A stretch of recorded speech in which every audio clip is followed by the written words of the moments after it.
Capitalist Death Parade! Capitalist Death Parade! Capitalist Death Parade!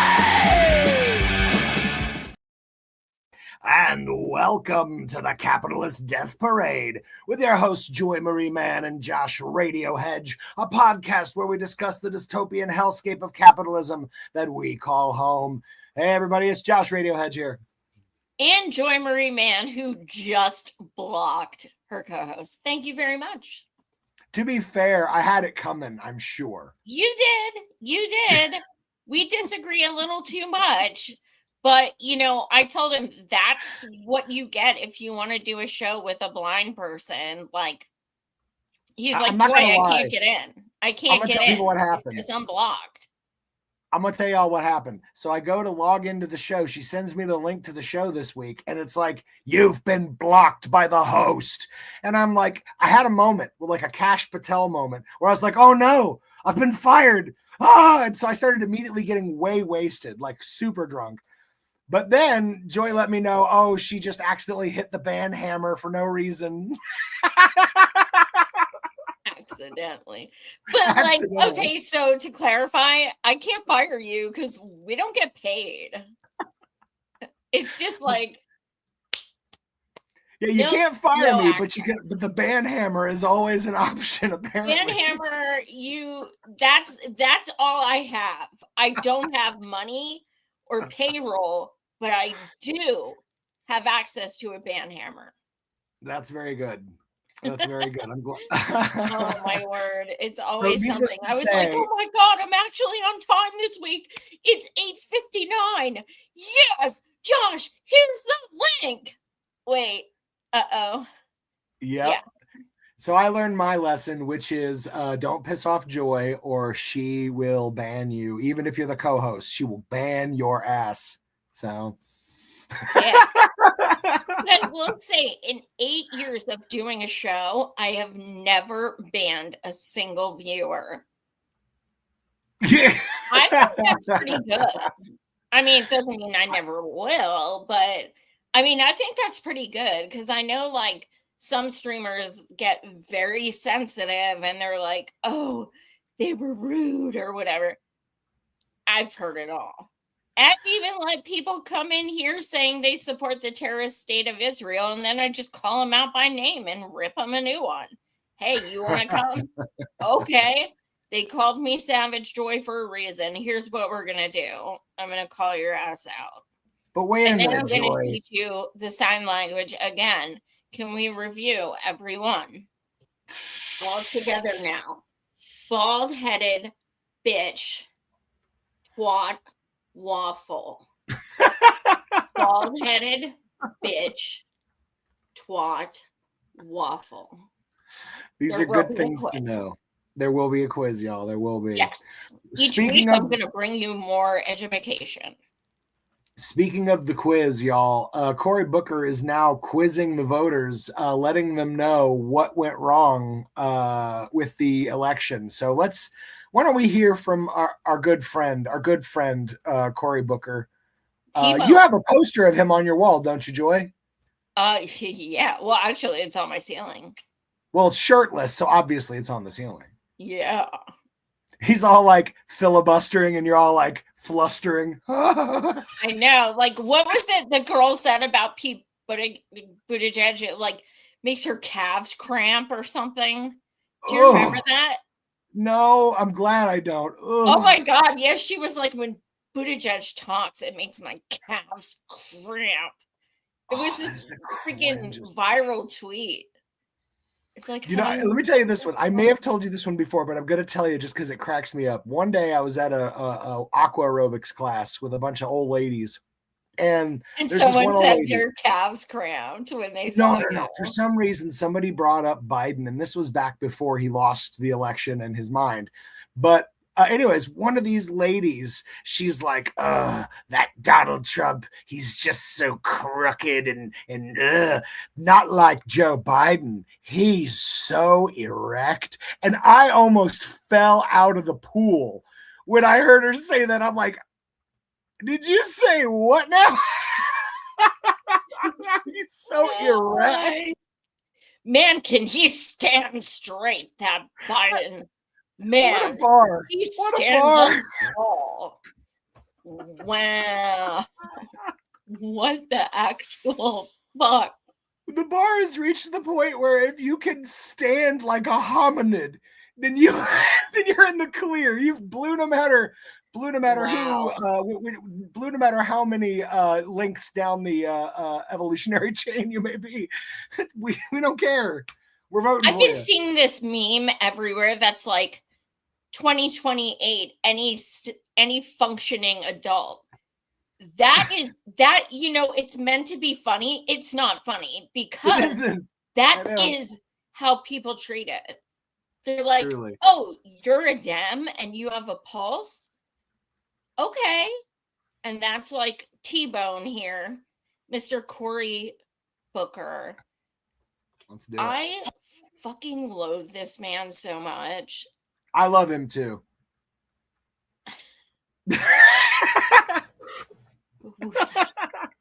Here we go. Uh-oh. Did my audio cut? Yeah. Son of a bitch. Let me refresh it. Hold on. Give me a second. Oh, son of a bitch. This is my library, my museum, you hear that, my right? hotel, my legacy. Okay, well, hold on. Calling it like it is. After our primaries and Hillary Clinton was our nominee, there was some people, not all people, not even most people, some people said, well, I don't like her. I don't agree with everything she says. I saw it with Kamala Harris. There were too many people that say, I don't agree with her on everything. I mean, 90 out of 100, I agree with her, but those 10, I can't do it. Well, you may disagree with her on 10% of her views, but you let someone get in office who you disagree with on everything. You let somebody get in office who is locking up our children. You let somebody in office who's taking away our health care. You let somebody in office who's taking away workers' rights. You let somebody in office who got rid of the Department of Education. You know, it's always, for some reason, it's always, why did the voters fail us? And never, why couldn't we run someone that isn't evil? It's always, why can't you just vote for the lesser of two evils? Not, why can't you just stop running evil candidates?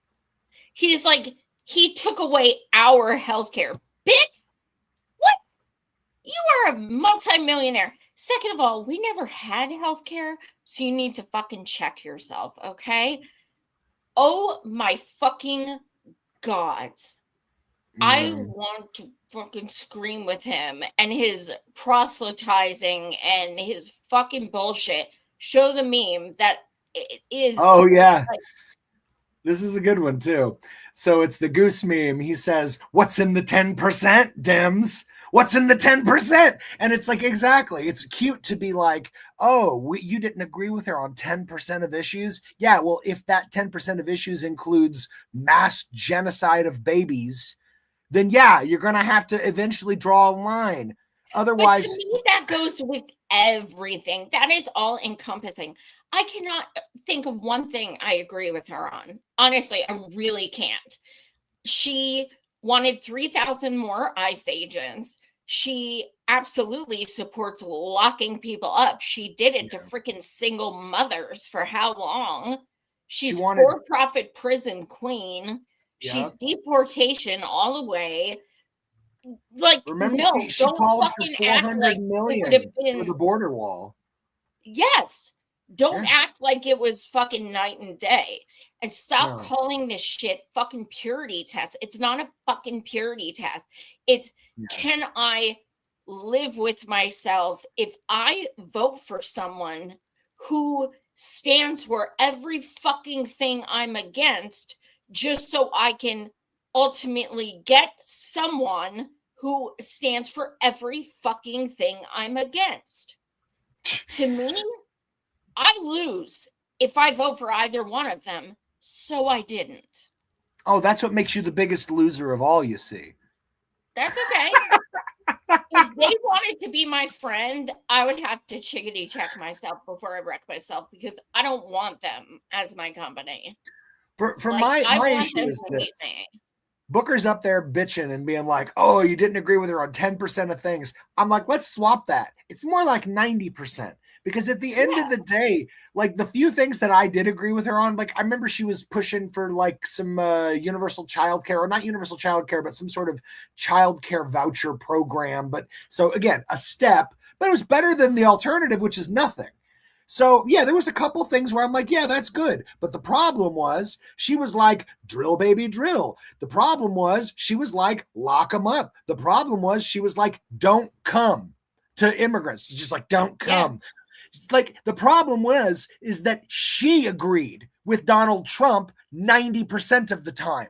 Yeah. The 10% was me trying to like find some sort of like a middle ground to meet her on, which I couldn't. And, you know, that's just not good enough for me. It's not. No. And it shouldn't be good enough for anyone. Like, no. The fact of the matter is, like, I literally will never vote Dem again, ever. I don't care. Ever, ever, ever. Because even if a candidate comes along and they're like so amazing, the party itself is rotten to the core. And I am not going to endorse that. I am not going to put a stamp on that and stand by it, because I absolutely believe that that what you allow is what will continue. People only do what you let them do. These motherfuckers it has gotten to this point because people have not taken a stand. They have, oh, well, the Dems need to change this and that, but still vote blue no matter who. Yeah. Why the fuck do you think things don't change? Why? Yep. Because you don't demand more. You don't fucking realize you deserve so much more than I am not Trump. That is the most pathetic low bar. That's what you're giving. I'm not Trump. Well, guess what? Trump can't run again. So now what? I'm not J.D. Vance. I'm not a Republican. You are. You just have a D next to your name. That's the only difference. You know, fucking Pete Buttigieg saying he wants to run. That was so predictable. But guess what? I'm going to make sure every fucking person knows that those of us in Iowa at the caucus experienced pure hell when he cheated. I'm going to let everyone know what he did to my comrades in East Palestine, Ohio. I'm going to remind everyone that he lied and said over 300 Black people and organizations endorsed him and came out with a list in the newspaper, and 94% of them said, I didn't endorse him. Yeah. This is the I will bring up those fucking tweets he made bragging about unaliving brown people when he was overseas in the military. Like, this dude is a fascist fuck. And yeah, okay, he has a D next to his name. Okay, cool. So he'll run with Kamala. So now we're racist, sexist, and homophobic. So be it. No, it's pretty wild. I'm so over Booker and his fucking performative bullshit. Like literally, if you were to look, not literally, but figuratively, if you were to look up Cory Booker's name in a dictionary, you would find the definition performative, because like that he is the photograph of performance politics. It's what he does. Like that, his whole stupid. I think it was one of our shows that I said this. Like, I will never forget in 2020 when there were like a bajillion people on stage at the Dem debates, and he would step out in front of the pulpits, in front of the, like, what do you call it? Yeah, like a pulpit, whatever you call it. Podium. And he would stand out in front of it and he'd say, listen, guys, we're all on the same team, okay? The way we're arguing with each other makes us sound like Republicans, okay? What we need to do is we need to have a mature discussion, all right? And he would say that at least 2-3 times every fucking debate. And it was so disgusting. And at first, people would clap, and then it would get to the point that they were like, Groaning. okay, this dude is sanctimonious as fuck, Yeah. and he's fake. Yeah. Like, again, not to be overly misogynistic, but when he would do that, each time he would say that in the debates, I felt like I was just seeing a giant rubber vagina with arms and legs. And it's like, hey, guys, hey, can we be respectful to one another right now? And I'm just like, oh, my Christ. Like, how can you be this cringe and this, like, ugh.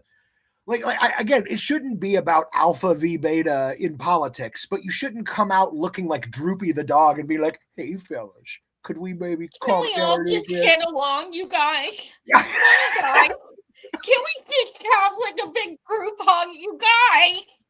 Come on, you guys." It's embarrassing. It's embarrassing. You guys, just everybody stand and give a big group hug. Now I want to vote for President Donkey Lips 2028. What's a donkey lips? Oh, sorry. He had that accent from Salute Your Shorts. Donkey Lips. That's what I was doing. Yes. Oh my God, I can't believe you knew that. I remembered his name. That's I remember totally Donkey what Lips. I was doing. I forgot that's what they called him. Yeah. We're right here. I bet you like literally no one who watches the show ever understands any of our references, but we do. That's true. Hey, Joy. Camp on Awana, we hold you in our hearts. And when we think about you, this thing, you make us want to fart. I hope you never part. Now get it right or pay the price. Oh, yeah. Yeah. Oh, my God. Oh, what a gem. Sorry. That was our fun. So we'll get to, never mind us. We will get to this week's shit show of news. Yeah. Oh, I've got more. Just to tag into what we were talking about with Democrat failures. So, no, I'm sorry. This is a Trump failure. My bad. I have a Democrat failure as well. Let me switch to that. Here we go. More Democrat failures. In a new op-ed, Alan Dershowitz said he's leaving the Democratic Party after 67 years and becoming a Republican. He said he still disagrees with Republicans on issues like abortion, immigration, and taxes, but claims Democrats have become too hostile to Israel. Dershowitz now says he'll vote Republican and work to stop Democrats from winning back Congress. Okay, so actually, let me translate. I am going to switch to Republicans because Trump is not going to do anything about Jeffrey E. Yeah. Well, he really likes Trump's Jeffrey E. stance. He's really pro not releasing them files. So, well, yeah. Cool. And I mean, I think it's so funny how he's like, I'm leaving the Dems because they're hostile towards Israel. Yeah. What? I hadn't heard that. Who? I mean, yeah, that'd be great. I thought something like 94% of them took AIPAC money, but okay. Did something? Well, he's referencing most recently that vote. They voted very recently to cut off funding, and like only 7 Democrats in the Senate voted for that. Or, I'm sorry, voted against it. So yeah, that means that the tide has shifted. Like the wind is blowing, and these dudes are flopping around like the wacky waving inflatable arm flailing tube men. Mm-hmm. So that's great. I'm happy that the wind is finally shifted and they can blow in the correct direction. But today I watched a clip of Bernie. Was it a good one at least? For the first half. Oh, I was like, my biggest complaint with him lately. And he did it. He did a post on Twitter like a week or 2 ago that gave me some hope. And then did he both sides it again? Did he both sides it again? No, but what he did was he was giving, I'm not sure if it was today. I think it was today on the Senate floor. And he was like, Americans do not support Israel, especially young people. Polls show XYZ, blah, blah, blah. And he's like going in. I'm like, yep. And then he says, they oppose Netanyahu's regime. Bernie, stop stop. He always says Netanyahu in there. Stop using that. It's not him. It's Zionism. It's anyone. I don't care who it is. It's a whole fucking terrorist state. Stop putting, he does that as a safeguard.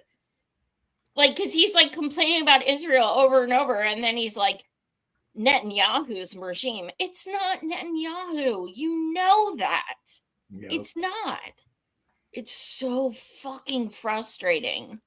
Yeah, He like knows what he's Netanyahu doing. like considers himself to be like straddling the line between the extreme rightists and the center, which is hilarious. You know, it's like, so if he goes out, then they'll be, the next group will be even worse, because that's what they're all running on. They've educated the nation for decades on like the most racist, supremacist ideologies. Everybody, like I saw a video months back of these kids, maybe it was on the show, who knows, of these kids in the classroom just openly discussing with their teacher about how one day all the goy will be their slaves. Oh yeah, that was the show.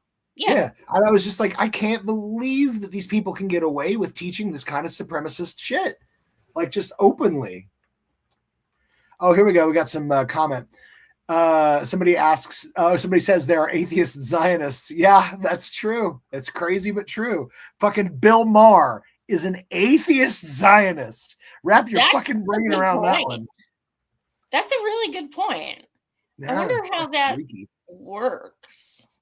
It's all like, it's like these idiots who are like, oh, it's all strategy. You've got to vote for genocide to stop a worse genocide. Well, to an idiot like Bill Maher, he's like, yes, I'm an atheist and I hate religion, but I'll back this religion because it fucks this other religion that I hate even more. Right. Which is such an idiotic perspective, but that's Bill Maher. Right.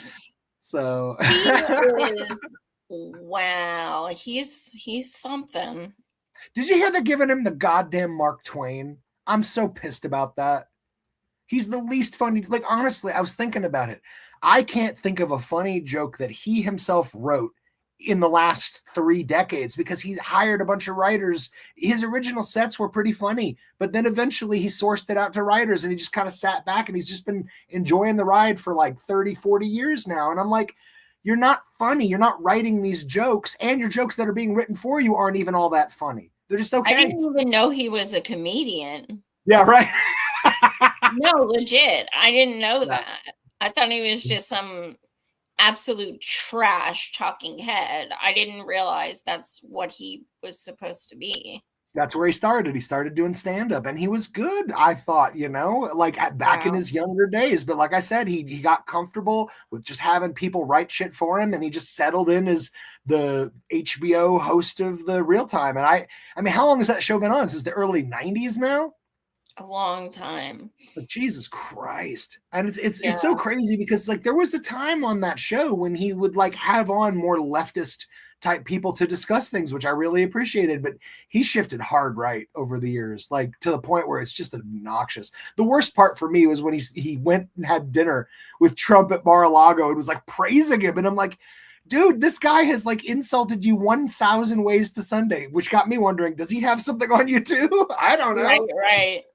Yeah, that's true. Yeah, I noticed with him, he's all over the place. Like in 2016, he was like defending Bernie sometimes. And then he was shaming people for not voting for Hillary.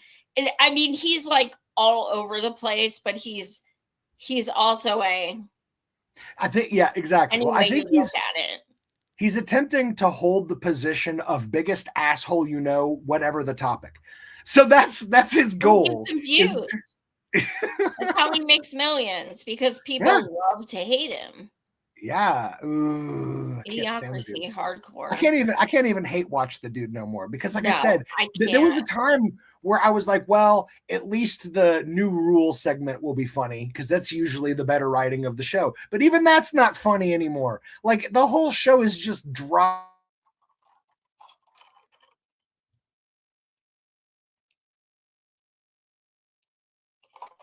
Uh-oh, you froze. You froze, sir. You're going to have to exit and come back.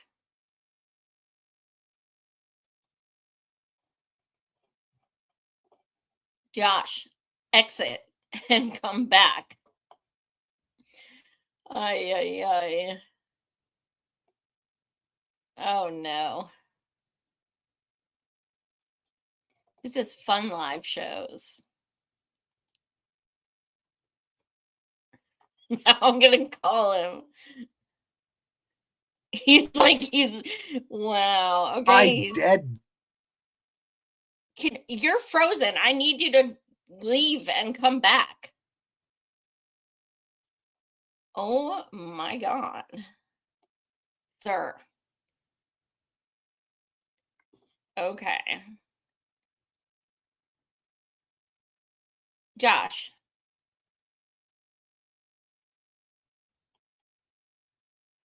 Wow. Live shows are fun. Oh my God.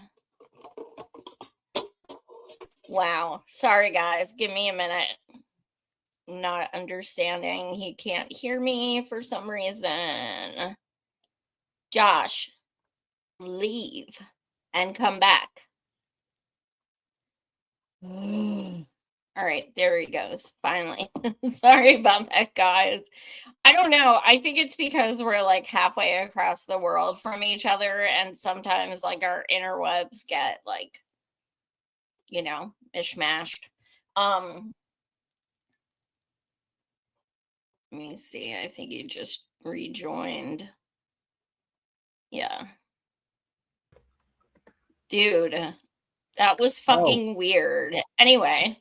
You have to forgive me. I no-clipped into the back rooms. So. You did what? I no-clipped into the back rooms. The younger viewers will know what I'm talking about. Don't worry. Oh, I'm old. I know. Joy, you're old. Everyone else will know what I'm talking about. All right. Sorry, I'm just with the young people. I've been following their trends. What can I say? 6'7". 6'7". I'm hip, dude. I'm radical. Can I tell you, it's so funny. My partner weeks ago, she did that for the first time. And then like an hour later, I got the notification that the Atlantic wrote a story called 6'7" has been killed. Adults killed it or something like that. And I was like, it was you, Nicole. You did this. Like, you're the one. That's actually the first time I said it too. So, oops. So you're just kicking a dead horse is what you're doing. Oh, well, I thought I was finally like catching up to be a cool kid, and fuck that. Nah, not quite. It was basically the equivalent of you being like, I'm so bling bling, like YOLO. YOLO. That is hype, y'all. That's for real, sick, for real, man. No cap. No cap, yo. No cap. Can you did I include the article about the woman, the Democrat who resigned today? You did, and I lost it somewhere in the mix. Let me see if I can find it here. Because this is very interesting. I'm all about people resigning lately.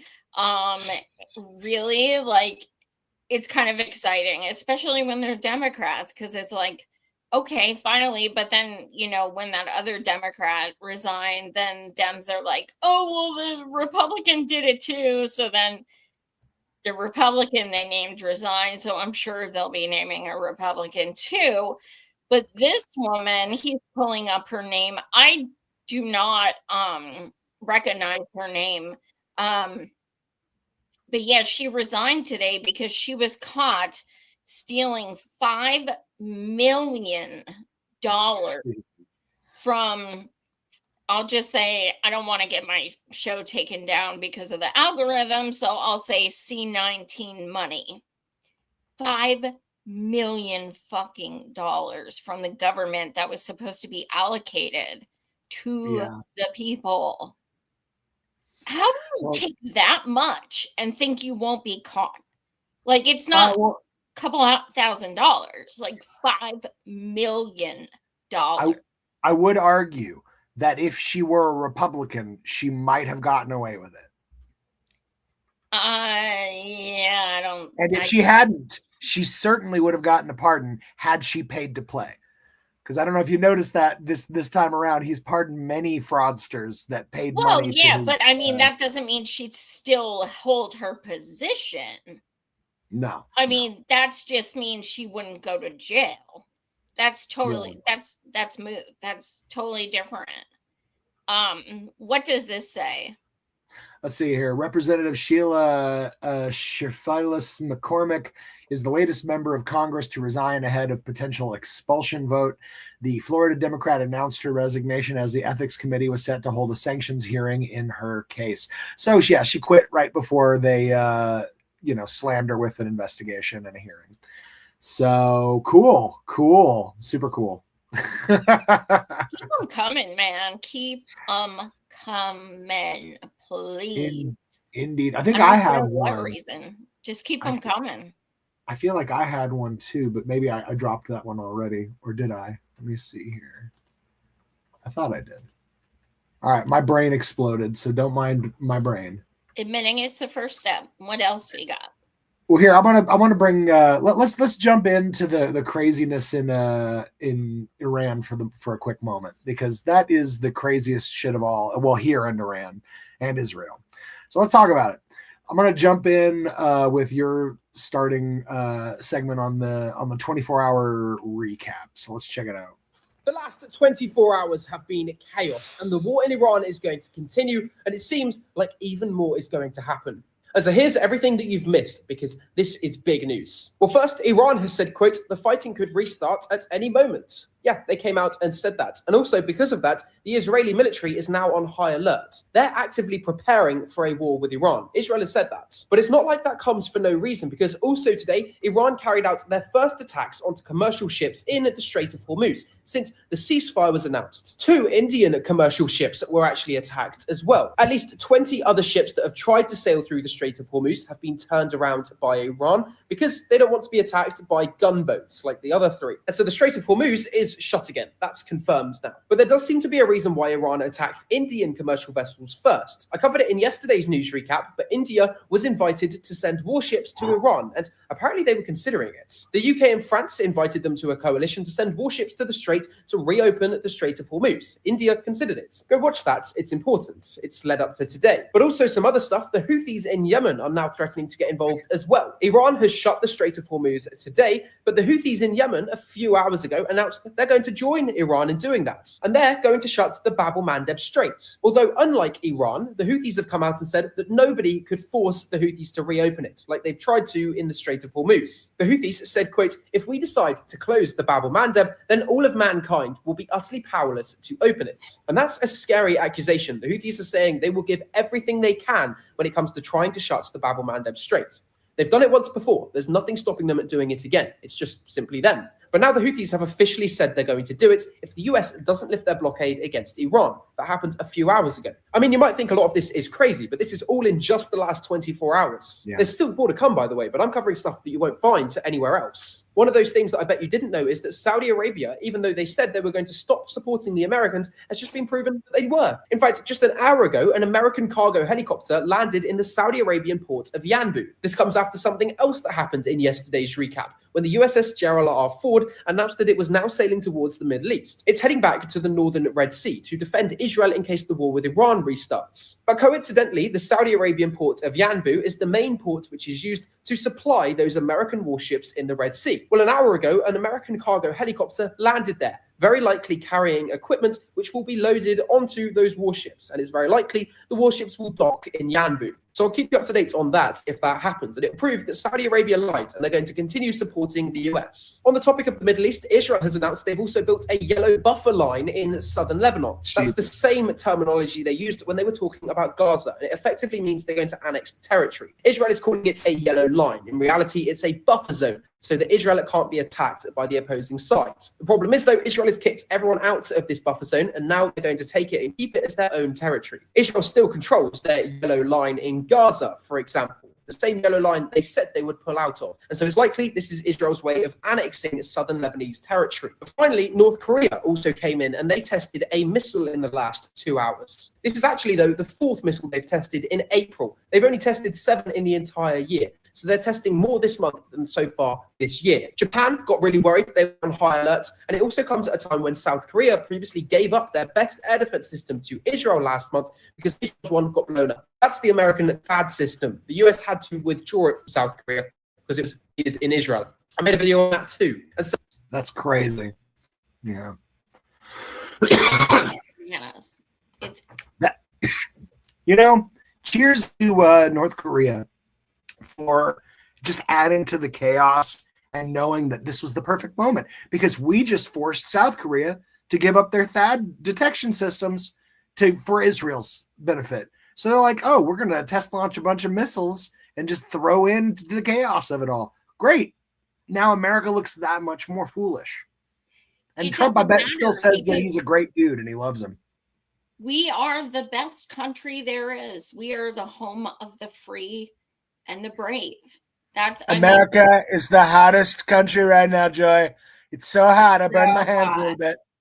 So hot. It's so 1776 right now. Oh my God. Yeah, this is Good fucking Lord. terrifying. But what's just as terrifying is what you sent me today. You want to pull that up? Oh, yeah. Well, I got one thing to lead into it. So let me lead into it. So a couple days ago, there was a leak that I'll go ahead and read you a little bit of it. White House leak reveals Trump booted from briefing after hours-long freakout. Donald Trump, 79, reportedly threw a tantrum during a fraught rescue operation in Iran that his aides banished him from the room as they were briefed. Senior administration officials told Rupert Murdoch's Wall Street Journal that the commander-in-chief went into a frenzied state upon learning 2 airmen were missing when the fighter jet was downed in Iran.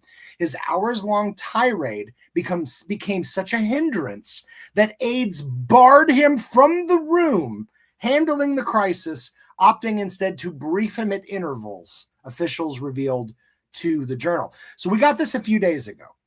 And my initial thought was, what? Like, Donald Trump is like abrasive and obnoxious.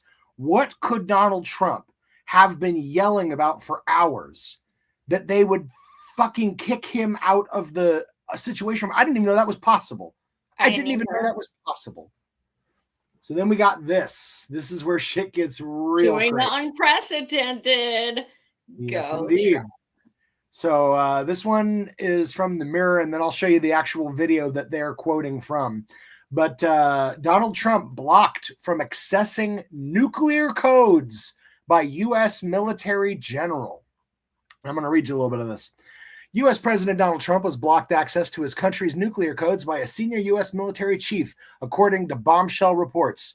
Retired CIA analyst Larry Johnson said on popular YouTube show Judging Freedom that during an emergency meeting on Saturday, Trump tried to access the nuclear codes. One report coming out of that meeting at the White House is that Trump wanted to use the nuclear codes, and General Dan Kane stood up and said no. He invoked his privilege as the head of the military, so to speak. It was apparently quite the blow up. There are some very bizarre things going on in DC.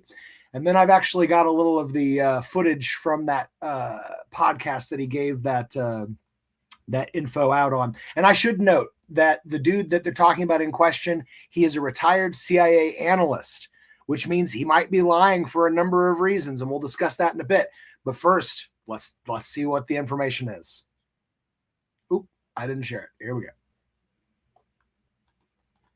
According to a former CIA analyst, Donald Trump recently tried to nuke Iran. He said he wanted to use the nuclear button. But the head of the Joint Chiefs, General Dan Kane, said no. And then there was a report out that they had an emergency meeting Saturday night. And apparently, well, one report coming out of that meeting at the White House is that Trump wanted to use the nuclear, so-called use the nuclear codes, and General Dan Kane stood up and said no. He invoked his privilege as the head of the military, so to speak. It was apparently quite a blow up. There are pictures of Kane coming out of that meeting with his head down to the ground. This is not only obviously terrifying and very dangerous, but it's incredibly embarrassing for our country. The Republicans have such little self-respect and so small of a spine that they refuse to remove this man despite the fact that he is clinically insane. I know we've all been talking for a long time about the 25th Amendment, but the Republicans are not going to do that. They may actually agree to impeach him if the Democrats put forth that legislation. I doubt that. Wholeheartedly, I doubt it, but maybe. Why do people think that impeaching is like this magical thing? First of all, impeach just means trial. That's all it fucking means. It's not overnight. It takes time. Years. It doesn't start immediately, first of all, and it goes on and on. It is not an immediate thing, and it is not imminent. How many? He was impeached before, didn't do shit. Clinton was impeached, didn't do shit. Didn't do shit. Like, that's right. People act like this is like some amazing thing that will fix something. It doesn't fucking mean anything. It means nothing. It's so stupid. Well, speaking of stupid, so in counter, the propaganda, the speed at which the propaganda now travels is mind-boggling. So I've got for y'all here the new Lego video all about Trump having the nuclear codes hidden from him. Here we go. Oh, wait, really quick, though. I did, because that was from the Mirror. I did want to look into it more because I'm like, So I looked in on it because a lot of the places that were covering it were rags. So I wanted to make sure. MSM is now picking it up, but I did find an article that said true or false, and then said, nuclear codes were hidden from Trump, etc., etc. I clicked on it and it was 404, so it was taken down. Regardless what it said, I don't know. I'm not finding anything saying it's not true, but I'm not finding anything concrete. The MSM article basically said essentially what this said as well. But I wanted to not that I trust MSM, trust me. No, for sure. I wanted to make sure it wasn't just rags that were saying it. Yeah. And I wanted to jump in. I almost forgot. I wanted to mention that I immediately, when I read this information, I was like, okay, so if this is real, then thank God that somebody actually was an adult in the room and said, stop this. But then I was like, what if this is all a part of some greater ploy? And so I started thinking about, okay, if it's a lie, what does it mean? And the Occam's razor says the obvious lie would be, oh, we're just trying to, hinder Trump's whatever. But that's too obvious, And then I got thinking, well, wait a minute, he's former CIA, and there's no such thing as former CIA, because if you're CIA, if they tap you later on, you do what the CIA tells you to do. That's been happening for forever. So then I was thinking, what if he's a part of Trump's madman plan, which I don't know if you saw that from a few days ago. He had said in an interview that the post that he made about don't open the fucking strait, you crazy bastards, I'll end your civilization. He said that he did that to seem unhinged, that he wanted them to think he was unhinged, which then led me to believe, well, maybe he's having this dude drop this, even if it's not true, in the hopes that Iran will be like, we were this fucking close. We were this. Why would he want to seem unhinged? That's what I wondered, but he said that to a reporter. He said he made that post because he wanted Iran to think he was unhinged. Because he's a genius. Trump says stupid shit all the time. It was probably his defense to be like, oh, I did it on purpose. I wanted 5D chess, you guys. Duh, it had the effect I was trying to achieve. I wanted the strait to be closed and the world markets to crash and fuel prices to explode and airlines to shut down. I wanted that. Just to show how powerful I am. My dick's so big. Look my big dick. Fucking insane. All right. So anyways, here is the lightning fast propaganda that has already dropped. I'll just show you a little clip of it here. Yeah.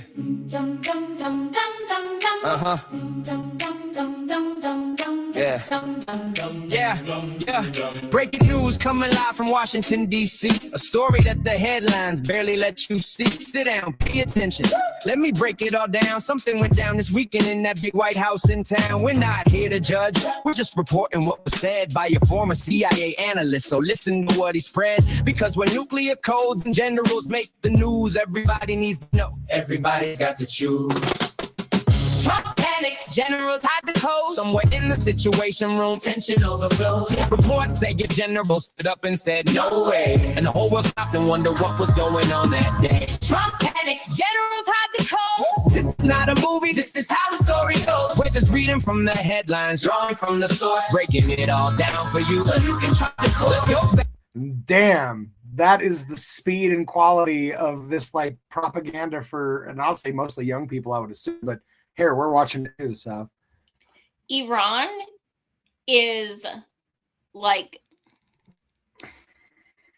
the Luigi of countries, kind of. I'm not sure how to say it, but like they are like they don't. In America, we have politicians do everything, people with suits do everything. In Iran, they obviously have graphic artists and young people and stuff like that working on their staff, and it's fucking amazing. We can learn something from that for sure. This is how you get Trump saying, giving him, legislation and saying, do this, don't do this, doesn't work. Schooling him and making fun of him and having viral videos, that is what makes him cry in the fucking fetal position. Yep. Well, and then I wanted to talk about as Trump's numbers are cratering, because, it as if the Jeffrey thing wasn't bad enough. Now this war that he swore against and now is, waging with madman tactics, people aren't having it. He's losing support. And so the new tactic of the Trump administration, I'm not even kidding you here, is instead of, better policies to win people back, they're doing fake AI influencers. I'm going to read you a little of this. It's nuts. Hundreds of fake pro-Trump avatars emerge on social media.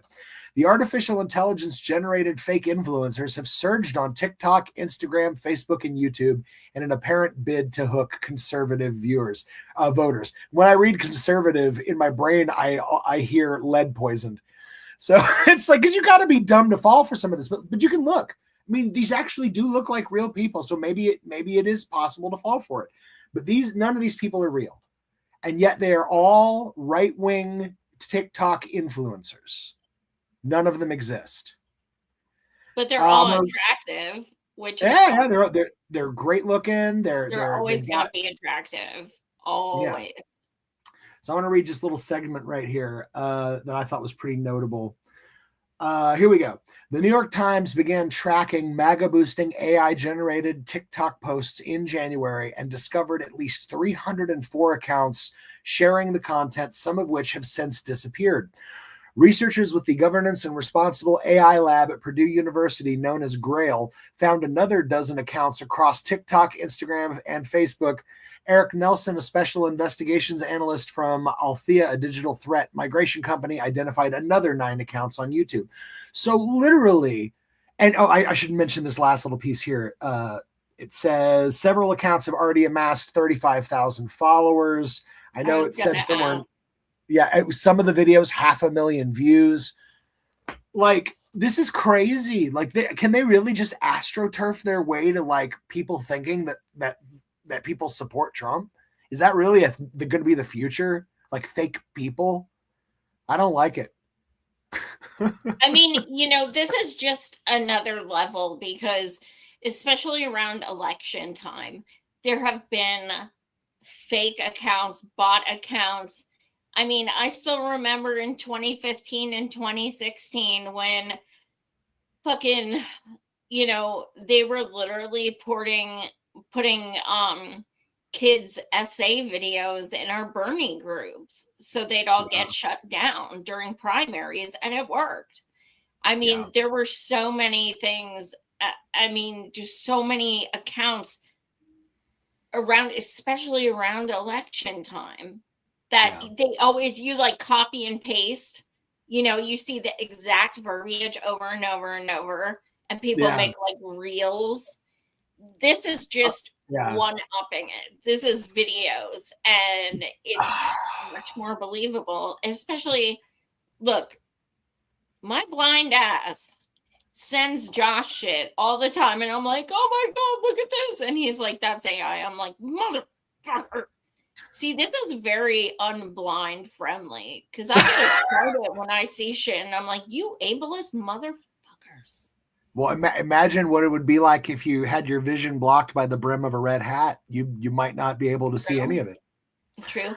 Maybe all of those bots are geared towards us blind people. Oh my god. Can I tell you though? It's a conspiracy against us. Truly. No, the shit that scares me is they're getting better and better and better. Like I am constantly getting fooled. And then like looking at the video close, because the thing is, even though I visually am having a harder and harder time determining what is real and what is AI, there's still this inner sense that I feel of when shit is in the uncanny valley. I think y'all know what I mean. When there's just that something doesn't feel right. And so I'll zoom in into the background and see an object that the object is this shape or this design. But when you zoom in on that object, it's all fucked up. And it's all fucked up because it's AI. And I hate that it's getting so good that I now have to like zoom in to find artifacts in the background, and give it a few more months and I won't even be able to do that. No. Like, I don't know what's going to happen for objective reality. Because that's the thing. I was laughing with a friend just today about objective reality and how, like, people who believe in objective reality believe in science and history and all these things. They think that this is important. But then you've got the whole alternate reality thing that's now taken popularity. If you then compound that with infinite numbers of video and audio proof evidence of things that never happened, truth is over forever. And I don't know how we come back from that. Like, that shit freaks me out. And I digress, but even, artistically, as someone who is 85% blind, I just wrote my second book. I wrote that. I did not use any AI. I fucking wrote that book myself as a mostly blind person. And seeing these people like, oh, I just put out a book, it's 100% AI, and I wrote it in like 2 days. That's infuriating and very upsetting to me, because those of us who have written books, it is a years-long process. It is blood, sweat, and tears. It is your life 24/7, and it takes everything. And especially those of us who are disabled visually who write books, and then to have someone be like, yeah, I just like, and guess what? AI, when it comes to like literary things, they are not accurate. They have spelling shit issues. They have fucking, I had someone who like did like this fake podcast review of my book. Like, they sent it to me. They meant it to be like, look, they love it, that kind of thing. But it was like, I was listening to it and there was so much stuff wrong. Weird. And it was like, this happened and then this happened. I was like, that literally never happened in my book. It just feels like we're getting closer and closer to living in a Black Mirror episode, and I don't like it. I do not like it. Well, the other thing was, one of my dear friends, he wrote a song, and, he was like, I need to have someone sing this, and it was powerful, it was beautiful, and it was perfect for what it meant and everything. And then one day he sent it to me and I was bawling. It was the voice with the lyrics and stuff. And I said, oh my God, who is that? And he said, my friend made it. It's AI. And my heart just broke in a million pieces. I'm like, that voice is AI? That Yeah. voice? What? It sounds like there's no way you'll ever convince me that's a robot, but it is. Joy, And that I'm happened like, to oh me. my God, music is dying. Joy, that happened to me this weekend. I was driving through my town and I heard a dude on his boombox blasting this really awesome cover of Etta James. Which Etta James song was it? I'm forgetting. But, anyways, amazing cover. And I was like, ooh, man, this dude's got some fucking funky ass old school voice. I really like this. So I used my, what do you call it? Shazam to grab it out the air and see what it was. And I go to look this dude up. And I can't find him in my. I have an ethical music distribution service, and he's not in it. And I'm like, dude, everybody's in this service. Why is he not in this? So I start researching this dude, and he doesn't exist. So literally, I heard this magic voice, and I thought, holy shit, I gotta find out who this is. Just to find out that they don't even fucking exist. It's just zeros and ones making a replication of what others have done. Fucking crazy. Like, And I don't. art too. You're gonna see way less people painting and drawing. Is that to me is like AI propaganda and politics and stuff is terrifying. But I always think about the art aspect too. Because this is it's going to take away so much creativity, and that's just it reminds me of this comic I saw, like, I swear it was like a year ago, and it's still so poignant. But it was of like laborers like shackled to machines, starving near to death. And then you see them staring across the way, and on the other side of the room, it's a bunch of like AI computer-headed people with big smiles painting and playing the violin. And it's like, this is crazy, right? Like, this shit was supposed to free us, and instead now it's making the art. Fucking for real?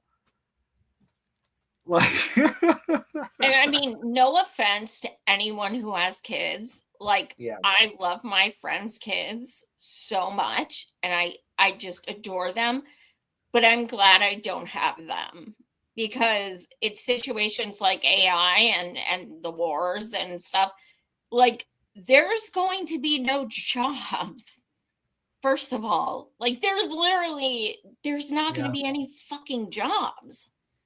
They're already like, my last job, I worked in healthcare over 10 years before my blindness.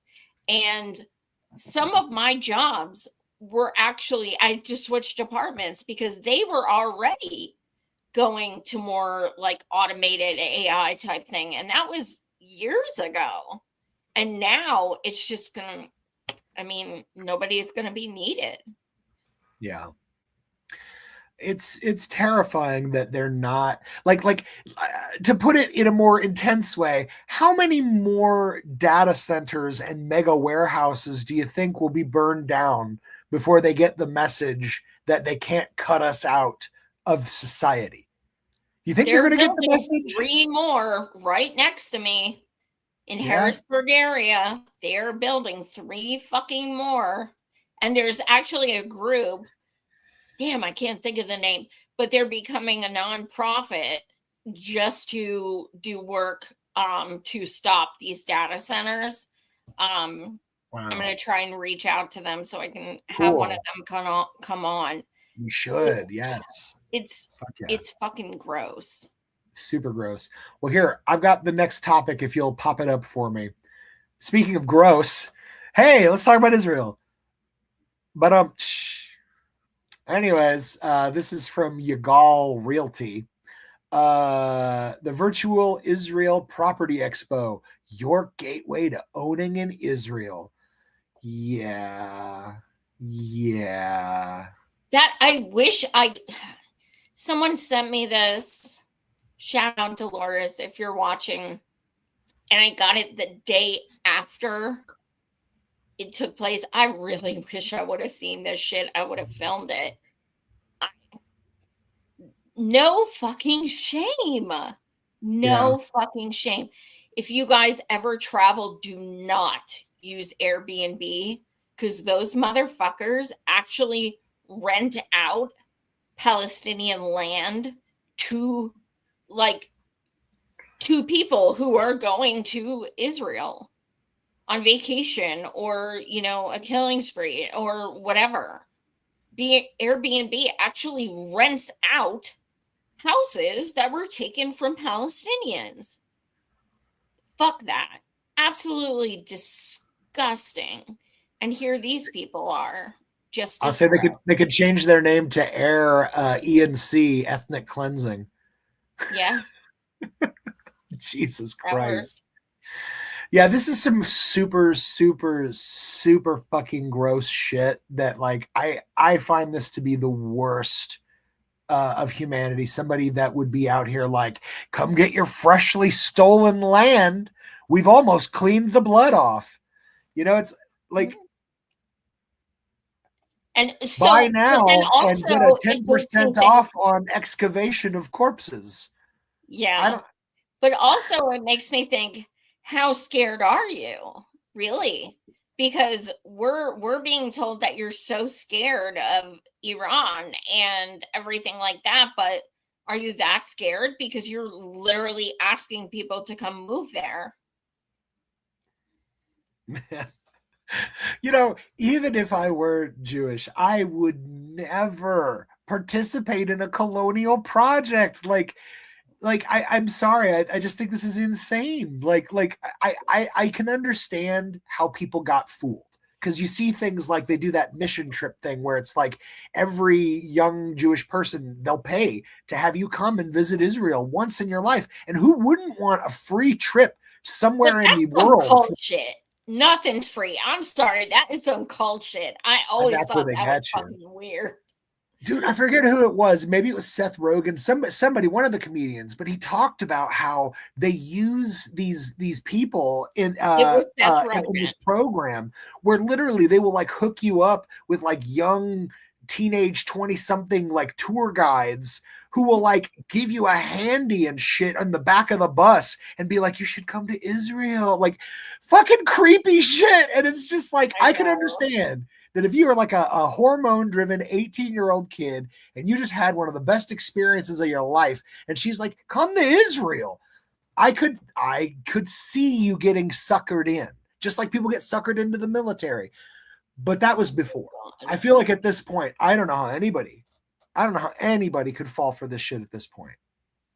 It's so gross. I am sending you something right now. Uh-oh. And I forgot to include.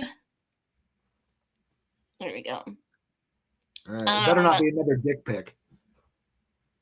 I have enough Richard Nixons here as it is. Okay. Well, considering I don't have one, I know I cannot send you one, literally, unless I download someone else's. Did you send it to me? I don't see it. No. I'm trying to pull it up. I'm in Harrisburg area, as most of you know, and we're doing an event, the Harrisburg Palestine Coalition, which I've been part of for over 2 years. I just sent it to you. Okay. We are doing something on Sunday. The Harrisburg Holocaust Museum or Monument, we are going to be out there at 2 p.m. Eastern Sunday to read testimonials of Palestinians who are imprisoned in the terrorist state of Israel, who may be hung because of their new fucking psycho law. Jesus. And the reason why we're doing it at the Holocaust Memorial is because this is a Holocaust. It is. It fits the absolute description. It has fit it. A lot of people call it a genocide, which it is, but I call it a Holocaust because I think people are very desensitized to the word Holocaust, or excuse me, to the word genocide, and it is a Holocaust. When you look at side-by-side pictures, side-by-side videos, things like that, this is an absolute Holocaust. So we are doing it there. We have a lot of Jewish supporters. There are some people who get very offended when we do stuff there. And even when we have rabbis and things like that, people get offended, and whatever, it's their right to be offended. But at the same time, what about the millions of Jews who say never again is now? Yep. Not in our name. Yep. They're not Joy, I above. didn't get that thing that you sent. I didn't get it. I texted you. Did you? I didn't receive it. Anyways, while she's doing that, I think I'll just tag on to the last topic we were on, this crazy Israel property thing. I had an Israel update. Here we go. I want to do this one real quick while she's looking this up. So, I don't know if you guys caught this. This is nuts. There was an IDF soldier who smashed a crucifix on camera because he was proud of it, of course. Anyways, Israel, this just happened hours before we came on. Israel has jailed this soldier in the Jesus statue incident after dropping an IDF SA case. I'm going to read you a little piece of this real fast. And actually, I just got Joy's thing, so I will share that in just one moment also. But let me read you a piece of this. It says the Israeli military is removing and detaining the soldier who was shown sledgehammering the face of the Jesus Christ statue in a picture taken in a Christian village in southern Lebanon that generated controversy this week, just weeks after dropping charges against 5 soldiers who were allegedly caught on camera SAing a Palestinian detainee. And it sucks that they have to say allegedly because there's video of it. But anyway, on Tuesday, Israeli Defense Forces released a statement on the results of its 2-day inquiry into the photo posted on social media by an Israeli soldier this week. In the statement, the military expressed deep regret over the incident. And I got to give credit to Truth Out for constantly comparing this back, because they're like, oh, you really care about this, how this makes you look, and you regret it, and it's a terrible thing. But didn't you just let go 5 dudes who SA'd a Palestinian prisoner on camera? And that's the one that we caught on camera, meaning that we have undeniable proof. And they were pardoned. Right. No charges. Yeah. Absolutely. So, absolutely. Yep. Here, let me get the thing that you just sent me. And you can find, this has been the case for years. They tried to make it illegal to have a Christian proselytize in the terrorist state of Israel. They literally tried to make it illegal, punishable by prison to even talk about. You can find videos of people spitting in people's faces who have crosses on, people ripping cross necklaces off of people, beating them up. It's been this way for years and years and years, but there's so many fucking Christian Zios. It makes no sense. It's like they fucking hate you guys. I think we even showed the video months back, but there was this journalist who dressed up like a priest, walks out in the street of Tel Aviv. Within 30 seconds, someone was spitting on him. Within 30 seconds of entering a public space. Like, that's impressive. That's some impressive hatred. Like, whoa. So anyways, let me pull up what Joy was sharing to us earlier. Let me zoom in so we can check this out. Maybe. Can I? Will it let me? Maybe not. Anyways, it won't let me zoom it in any better. Sorry. But it says Vigil for Detainees, location Holocaust Memorial Riverfront Park, April 26th at 2 p.m. As the Zionist occupying government enacts an openly genocidal death penalty law against Palestinians detained in the IOF prisons and torture camps, join your community in a vigil to honor and hear the stories of Palestinians martyred and still suffering under apartheid. There will be a collection of groceries and household goods for our neighbors in need. So that's awesome. Thank you. So I'll be going live at 2 p.m. on Sunday, so you can see us read some of these testimonials. Rock on. All right. let me, since I pulled up that Israel thing, I want to share this one real quick. I don't know if you've seen this yet. So Julian Casablancas, he is one of my favorite musicians from the Strokes. I've met him several times. You met him? I've met the whole band several times. You're so fucking cool. God damn you, Joy. Whatever. With all of them. I just hang out with the Strokes, whatever. The closest I ever get to the Strokes is when my left arm goes numb. This sucks. Whatever. I will say though, they are such kind and sweet people, which made me love them even more. So at Coachella, for their last song, they put up a scathing video calling out American war crimes, CIA regime changes. They blew the fucking roof off that place, and it was amazing. Well, anyways, he then put out this insane interview where he nails it in a way that I never thought I'd get to hear a famous person say shit like this, and I want everybody to get to hear what Julian Casablancas had to say about Israel here and Zionism. You want the most controversial one? I know you do. Yeah, give it to me. Well, it's been nice having a career with you. Same. Let's go down with the ship, Captain.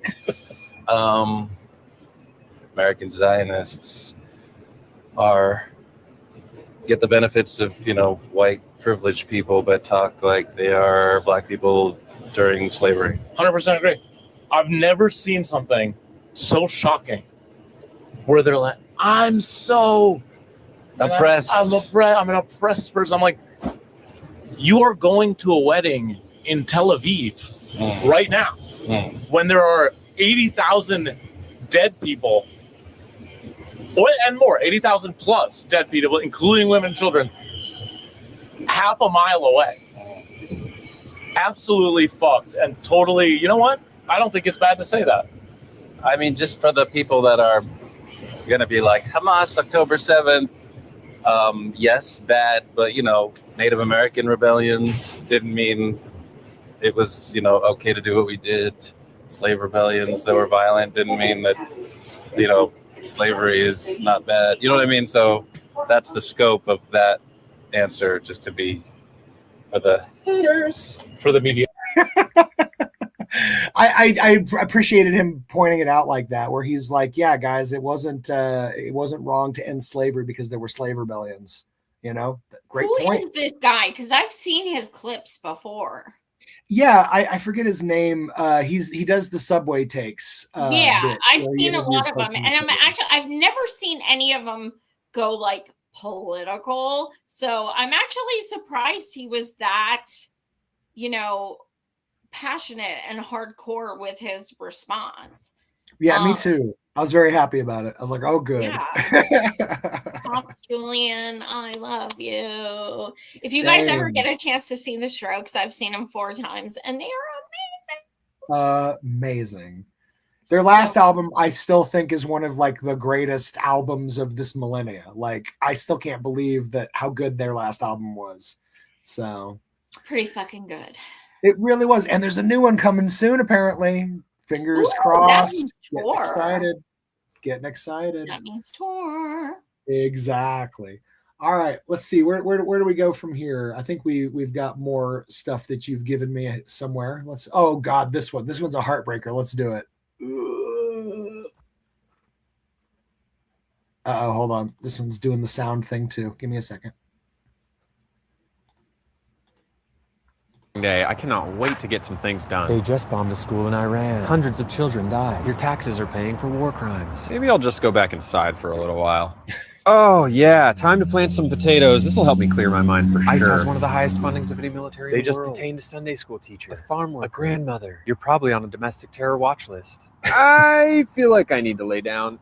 Just a few steps left on the cabin. I can totally get this done in a week or two. Gas prices are more expensive than ever. They're planning to steal the midterm elections. Hundreds of thousands of Americans won't be able to vote. God, nature is so beautiful. It always makes me feel better. They want to dismantle the forest. They're selling public lands to oil The companies. next generation will have no trees.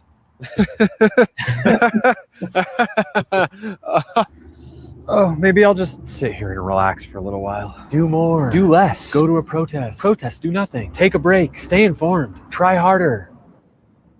Ugh, fuck this shit. I'm sure we all feel that. Yes, I related hard. Some comments I can't. Let's see here. Rocker. Let's see. We've had a few comments from Abazaga67 talking about our Israel segment, saying, speaking of evil. Wendy Gofton's here. She says free Palestine, and she says hello. So that's a few of our folks here in the chats. Nice. Let's see what else we got here. Oh, we got this one. This one we haven't seen yet. In fact, I haven't even seen more people watching than are commenting. So please comment. We love when you guys get involved. Yes. And if you like Pulp Fiction, I want you to like and subscribe to this video as if it had called Marcellus Wallace a bitch. Does he look like a bitch? God damn it. Sorry. All this great setup and my audio's fucked today. Good times. Sorry. It's still not working. Oh my God.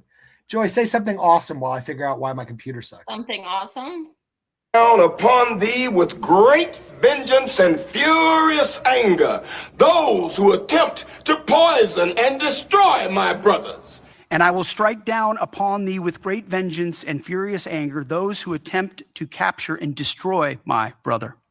Fucking idiocracy. Dude. Can I have a bite of your tasty Eucharist? And I'll wash it down with a sip of the blood of Christ. What is happening? Oh my God. I can't. What is happening? I don't understand. Like, I understand that there's a lot of dumb voters. I get that. But like, there's got to be like a cutoff, right? Like, we all saw Pulp Fiction and we all know, or at least I thought, that this is not a real Bible verse. I thought we knew that. But whatever, I'm done. I'm done trying to make satire about a reality that's this satirical. Even if it were a real Bible verse, I don't care. It's still fucking funny. Yeah. If this person has watched Pulp Fiction and they're taking something from it, it's still fucking funny.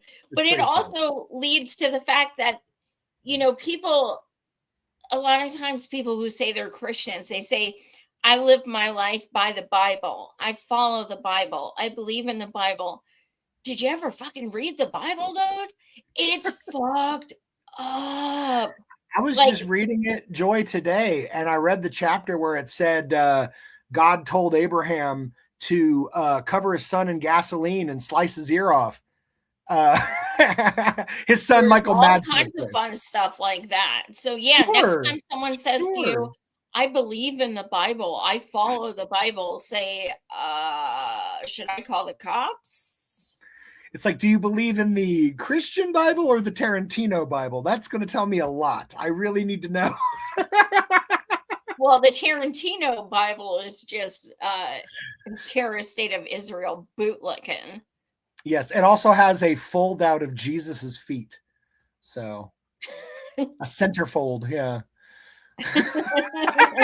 Jesus was the centerfold. No. Oh, we're going too far today, it's for sure. All right, here comes the next one. Iran's Khatam El Anbiya Central Headquarters warned Iran will soon respond to U.S. armed maritime piracy after American forces fired on an Iranian commercial vessel in the Gulf of Oman, disabled its navigation system, and boarded it with armed commandos. Yay. And we are very fortunate that at this point, anyway, Iran's response has been that Lego video, their response to him trying to push the red button. when in fact they could be like, we're going to beat you to it. Yep. God damn it, man. I just want to have, like I'm with Megyn Kelly. She's like, why can't you just act like a human fucking being? I'm with Megyn Kelly at this point. Why can't he? Why can't he just act like a normal goddamn person? Why does he have to be a giant fucking nuclear douchebag? This sucks. Like I'll give you an example. You and your neighbor, you've got a disagreement on property lines. Should you A, discuss it with your neighbor over some like coffee or lunch, or B, launch a war against your neighbor? Like, obviously you don't do shit like that. Should you threaten the destruction of your neighbor's home and anyone that ever lives in it? No, this is crazy. This is not diplomacy. So, okay. Well, okay. So oh, are you about to tell us when you did this to your neighbor? Don't ruin no, it. No. But I am going to tell you, I just watched a docu-series called Neighbors, and it was about this, with neighbors who argue about property lines and go fucking batshit on each other. Oh, God. Ugh. People are awful. Oh, my God. Man. I think the Earth would be perfect if it just didn't have people. I think that all the time. I'm like, just too many people. Yes. Thin the herd, man. Thin the fucking herd. Oh, my goodness. All right, let's see. We got a few more in this segment, so let's knock them out. Oh, goodness. All right, say something while I refresh this. Yeah. Something while I refresh this. Let's all go to the lobby. Let's all go to the lobby. Let's all go to the lobby and find ourselves some snacks.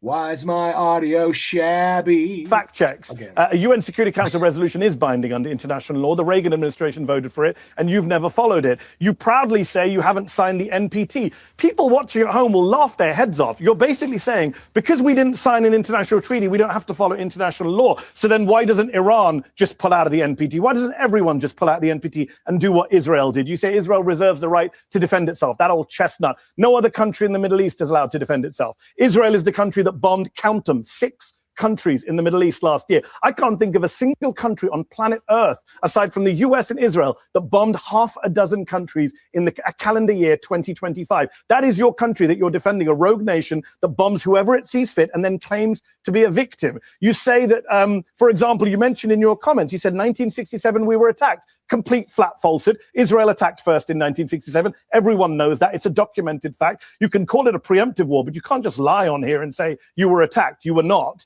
You said that Iran pioneered the use of terrorism in the Middle East. Actually, that was the Zionist gangs. That was the Stern Gang and the Irgun who blew up British diplomats, bombed the King David Hotel, hung British sergeants, attacked British civilians and military and Arabs. It was actually Jewish and Zionist terror gangs that pioneered terrorism in the Middle East 100 years ago. So a lot of your facts are just completely wrong, and you're dodging Piers' central point, which is that you do have nukes. You know you have nukes. You're not allowed to say you have nukes, which makes this whole conversation so absurd. But the idea that you would come on TV and go after someone else's civil nuclear program. Remember, the US says Iran did not have a weapons program, while you yourself have weapons. That's the US intelligence community's view. They said last year.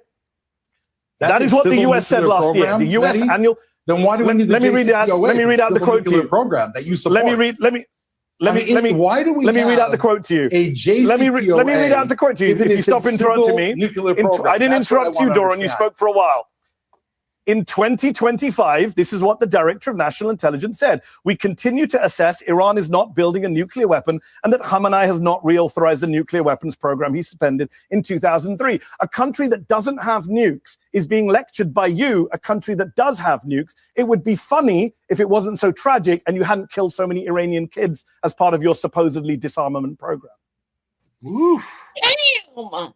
Damn. You know, Number one, just some facts. Was the best thing that ever happened to that man, because he was seriously shit-lib, and whoo, damn. Well, we realize it now as we can look at shit like Zateo and whatnot, because like Mehdi Hassan, once he was unshackled from that corporate desk with the sponsors that come with it, he was able to say the things that he was constantly being told. If you say that, we lose sponsor X. Don't say it. Like, and even if they don't tell you directly, they make it known. They're like, well, so you know, some of our sponsors have ties to da da da. And that's them saying in no few words, yeah, don't talk about the hand that feeds you. And that's the problem with corporate media. Yeah. Yeah. All right. We got a couple more here. Let's check them out. Freiheit für Palästina, Freiheit für Gaza. From the river to the sea, Palestine will be free.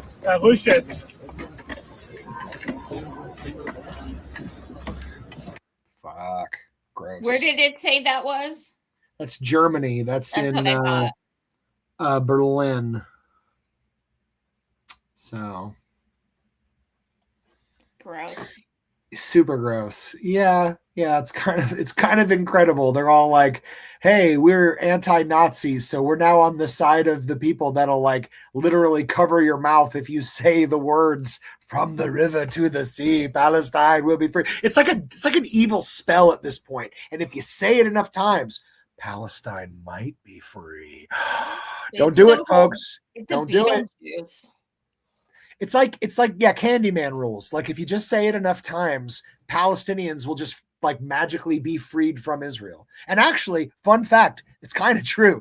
If enough of us remind each other how humanity works, eventually it should kick in, right? Like eventually we should stand up for said humanity, yes? I don't know. Millions of us have been doing it for years, and I think the only thing that's different now is that the terrorist state of Israel has a different focus, which is Iran, but they are still committing their Holocaust in Gaza, very much so. Yes. I've read articles under the guise of a ceasefire. What's that? Under the guise of a ceasefire. Well, yeah, of course, because it's a paper. It means nothing. No, I saw a video just today. I didn't include it because it's downer shit, but it was like literally like settlers surrounded by IDF soldiers up on a hillside firing down into the valley at Palestinian kids at a school. And they killed a couple. I saw that. Yeah, it's pretty fucking horrific. And I'm just like, in what world is this a ceasefire? In what world do troops protect like unaliving monsters that are aiming at kids at school? Who like that's like if at Uvalde the cops were like throwing reload ammunition packs, like, here you go, buddy, don't run out. Like, this is crazy. You do not defend the people unaliving children. Yep. Israel has the right to go fuck itself. Yes, it does. It was promised that right 3,000 years ago. Yep. And God damn it, I will see to it personally that it happens. All right, we got more. We got another one here. Rules. When I walk on White House grounds, God walks on White House grounds. I had every right and authority to declare the White House as holy ground because I was standing there, and where I stand is holy.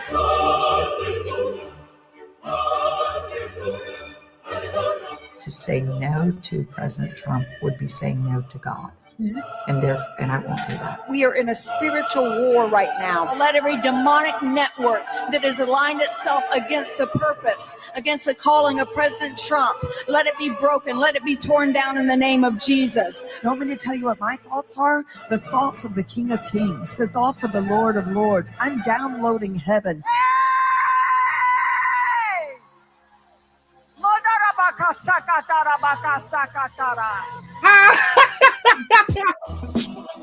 All right. Can I just say, because I grew up in mad fucking evangelical churches and got to experience the charismatic movement, including things like speaking in tongues, that I've heard speaking in tongues, and I'm aware that in speaking in tongues, it's kind of in and of itself a fake glossolalic language. But my God, her fucking speaking in tongues was the fakest sounding speaking in tongues I've ever heard.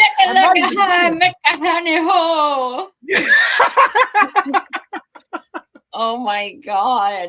Okay, but I thought it was a huge sin to imply you are God, because when she says, when I stand on the ground, it's holy ground, and disobeying God, disobeying Trump is disobeying God. Like, you are literally calling yourselves, divine entities, which is actually a sin. But she's fucking batshit. That's for sure. Yeah, but she also represents, sadly, millions of batshit people who think that because that's the crazy thing. Look at this lady behind her, like the lady behind her praying right here. She is so goddamn serious.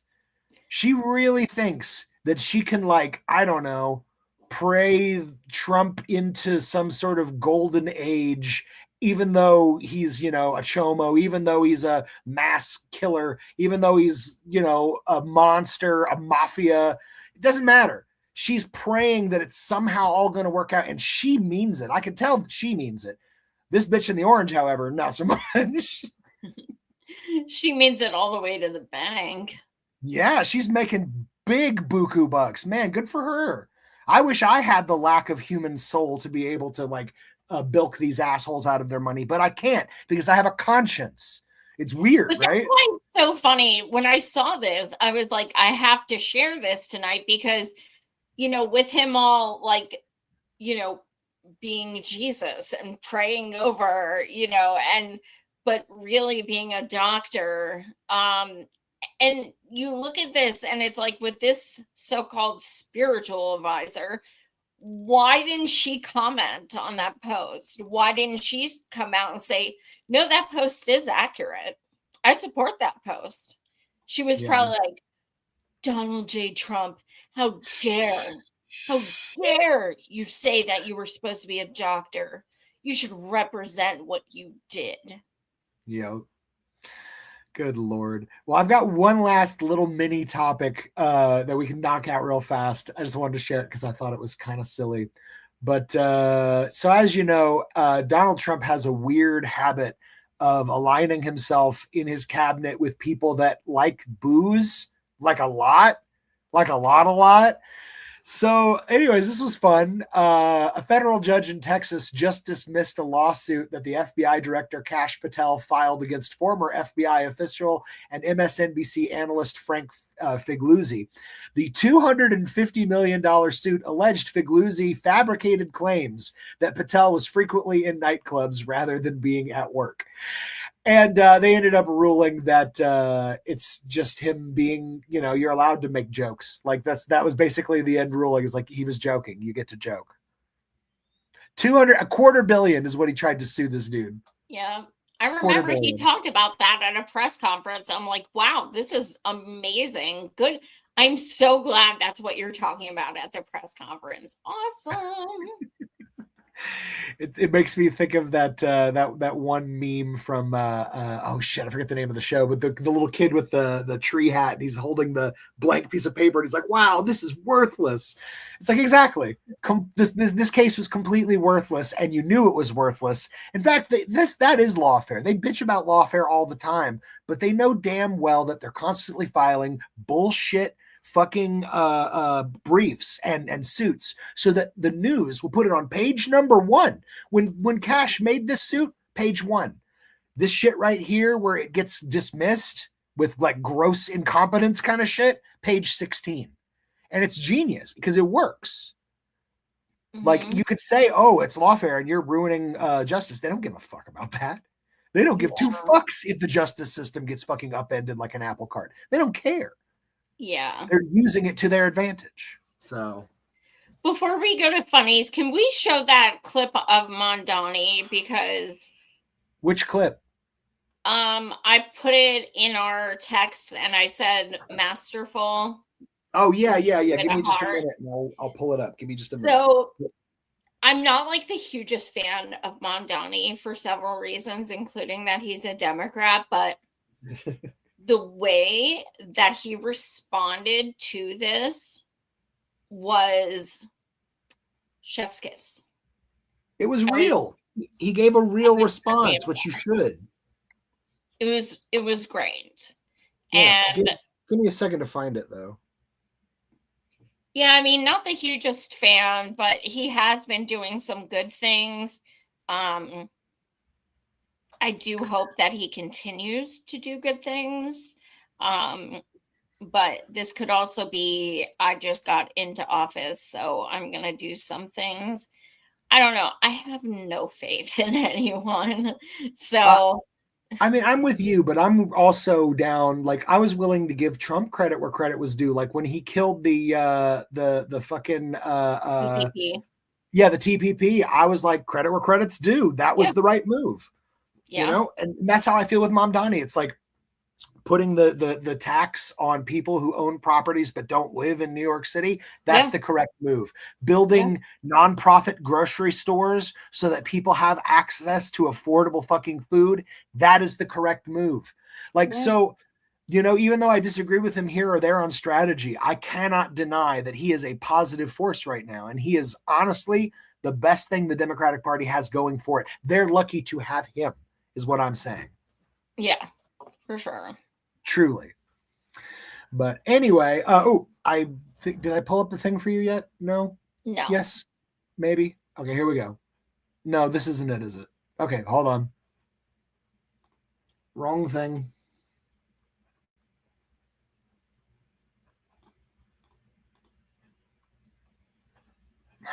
All right, give me just a minute. I got to refresh it again. I don't know why my audio is being so stupid today. Rosenberg, you used the term cockroach. I know your police commissioner had dinner with him. So, Muslims in this city, for almost as long as we have been in this city, have had to deal with those with power and platform dehumanizing us. And to be called animals, insects, to be called a jihadist mayor, to be called a cockroach, this language is both painfully familiar to me as a Muslim New Yorker, but also as someone who was born in East Africa. And it is difficult to hear. It is also, there's also a reminder that the silence that often greets this kind of bigotry, this kind of Islamophobia, is what allows it to fester. The temptation to treat it as politics as usual. And I want to be very clear that I have far more urgent work in front of me than indulging the provocations of a man who trades in outrage and frankly fears the city that we are looking to build, which is one where every single New Yorker who lives here can call it their home. I am not ashamed of who I am. I am not ashamed of my faith. I am not ashamed of being the first Muslim mayor in the history of our city. And there's no amount of racism that will change the way in which I lead or the commitment that I hold to each and every New Yorker in the city. Yeah. Fuck yeah. Fuck yeah. The thing that really got me with this was, you know, there's more important things because politicians, I don't know. Well, you know, Bernie never used that, you know, the anti-Semitism tropes against him. But I can't think of anyone else who either party, well, typically Democrats, use these attacks, especially AOC. Yeah. Especially. I mean, I have her blocked now, but I don't know what she tweets now, but for years, all she did was a Republican said, blah, blah, blah. A Republican said, who cares? What? That's all you talk about. And it was like this victimization mentality, like everyone feel bad for me, and capitalizing on that. Like you guys should feel bad for me and praise me because, oh my God, how dare they insult me? And any other politician would exploit the fuck out of being called a roach or something like that because we've seen them do it for decades. Yeah. they always exploit these opportunities as something to favor them. You know, But that's he's one of like, the things that drove me crazy about the Democratic Party, because they were always arguing, oh, we can't have people like Bernie Sanders. They'll call him a communist. It's like, shut the fuck up. They call Joe Biden a communist. They call Hillary Clinton a communist. These people could not be more polar opposite of communism. So why not run Bernie? Because you're going to get it called a commie either way. You know, go with your best foot. Jesus. yeah, I've seen memes recently that say for Kamala, it says like Kamala. It's I'm like, oh my God, I'm done. If you don't look it up, you shouldn't be able to say it. Oh my God, that's why we need free education. Joy, what should we call our fellow Kamala supporters? Should we call each other what would it be? Kamala, I can't even say it. Kamala rads. Comradelas. We'll be comradelas. K-Hive 2.0. Hey. K-Hive, we got that hammer and sickle action. Yeah, we're gonna put a crown on it. Woo-hoo. We're gonna seize those means of production. Slay Queen. Yes. Get some bling on it. Oh, you did it. You said bling. I knew it was gonna happen. Thanks for tying it all up. How do you do, fellow kids? Exactly. All right, so we're down to the funnies, y'all. We're down to the funnies. So let's tap in. You got me 2, and I got 1. So I'll start with one of yours here. Let's check it out. Oh no, I hit a button. Sorry.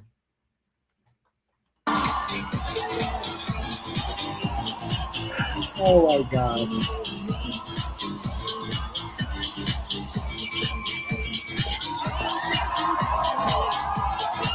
She's got moves. I don't know what she said.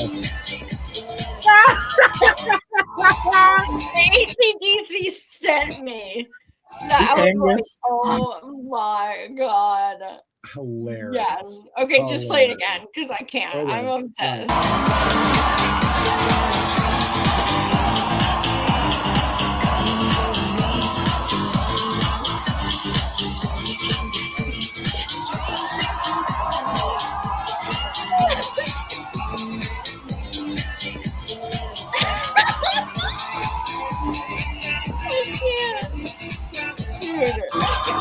I would love for someone that did that. Like, I wouldn't even care what their platform was if they did that. The ACDC move, like, they won me over. That was epic. I'm not gonna lie. When you were showing me that, all I could think of was this old Six Flags commercial. There was just no time for play. But that all changed on this one particular day.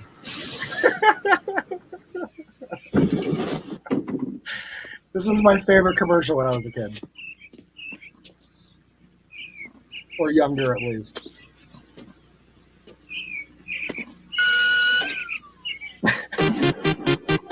Oh my God, I forgot about this. Aha! Whole memory unlocked. Oh my God.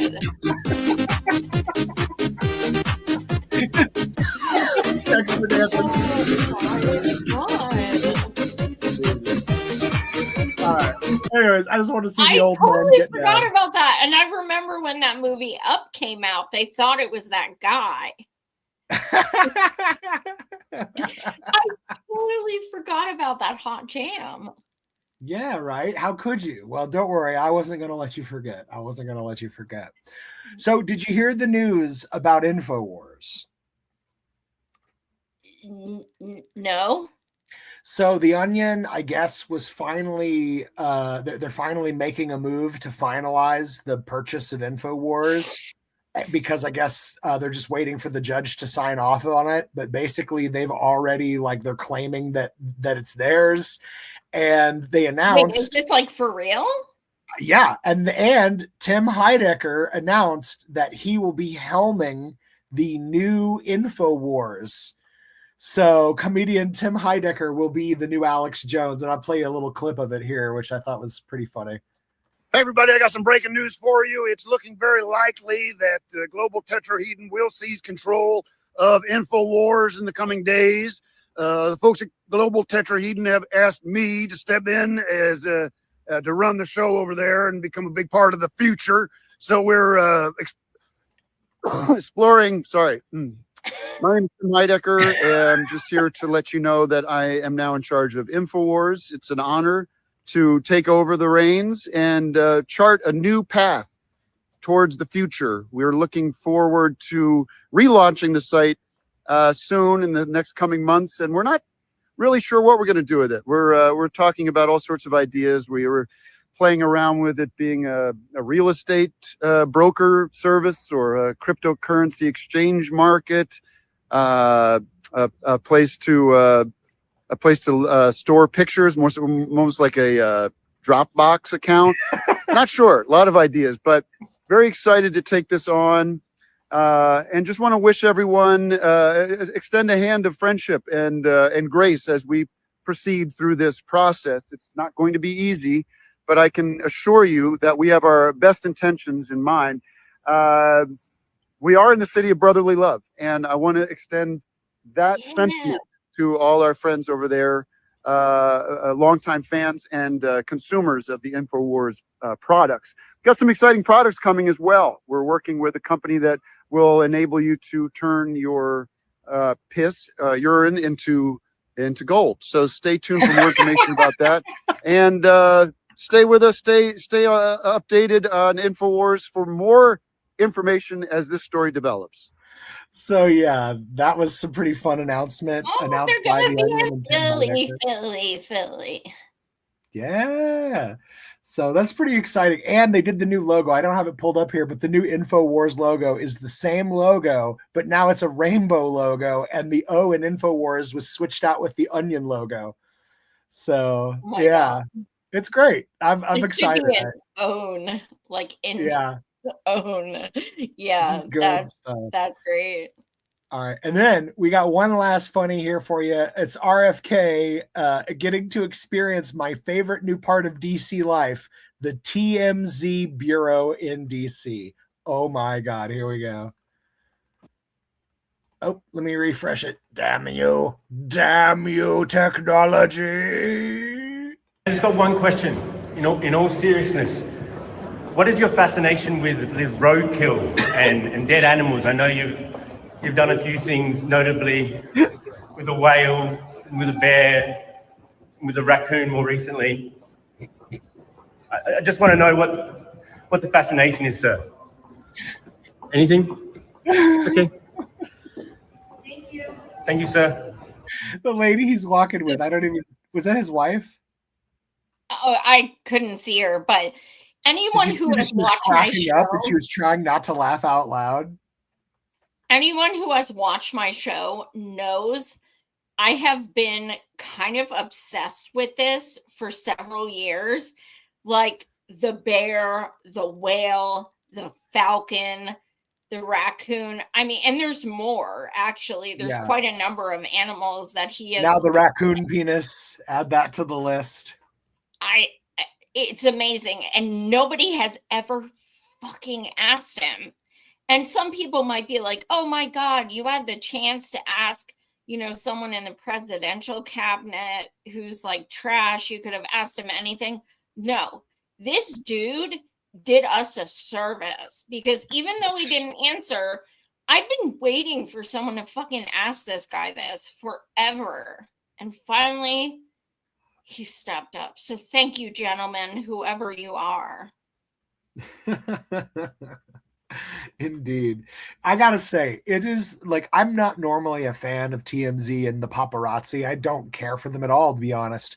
But the fact that they realized that the most popular thing right now, because of Trump's mishandling of the goddamn planet, is politics. So they were like, let's open a DC bureau. And I gotta tell you, if anybody deserves to be chased through the goddamn halls of Congress being yelled at about raccoon penises, it's these cocksuckers. So I'm cheersing to TMZ. Thank you, TMZ. You've done it. giving us the content we need. Thank you. Precious content. So we're gonna do our, I mean, I don't know who's walking us off the cliff. I mean, it's kind of obvious. So I want to at least do an honorable mention. So Yes. obviously it's Trump because he tried to, you know, press the nuke button. But we need at least an honorable mention because I'm just not gonna be like, oh, it's Trump every single week. Was it Corey? Is he your honorable mention this week for attacking all voters? Who is? Corey for blaming all Corey voters. T-Bone. Yeah, Yeah, no, fuck that he's yeah. He is twat waffle. Wait, when are we going to learn that you can't keep attacking the voters for your terrible policy? It's like I mentioned it earlier, but I'm going to say it again. Why is it always that we have to fucking play this game where we vote for the lesser of two evil, but they can't just not do evil or not nominate non-evil candidates? It's crazy. Like, stop demanding us to violate our own morality and just start representing us. How fucking hard. it's never gonna happen. Ever. I know. Ever. And they could come out tomorrow and be like, we stand for like every single thing I stand for, and I'd still be like, yeah, sure. Yeah. Okay. They'll straight up just steal it like they did back in 2016. Like, I'll never forget that. Like, literally, we had every county in the state of West Virginia, every 55 fucking counties, all of them, unanimous support for Bernie fucking Sanders. Who won? Hillary.